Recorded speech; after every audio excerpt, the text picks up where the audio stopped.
It happened on the Sunday. There was an incident where an 11-year-old was kidnapped. She was walking alone. He would literally pull her then into the vehicle over himself. So there would be a crime scene. We had kidnapped a child.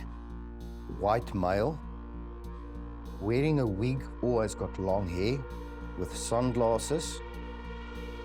Then he would take the children to the Magaliesburg area. At that time, I got a call with regards to a body that was burnt out.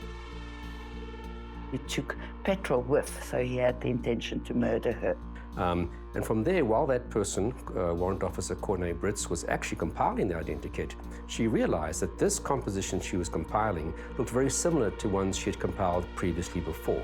And that's when it was first realized that there's possibly a serial rapist active in that particular area. Yes, she had a youth group in church.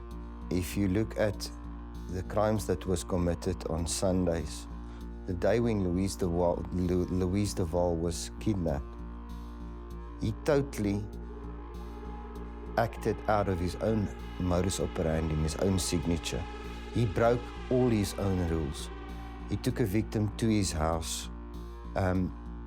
His identity was exposed.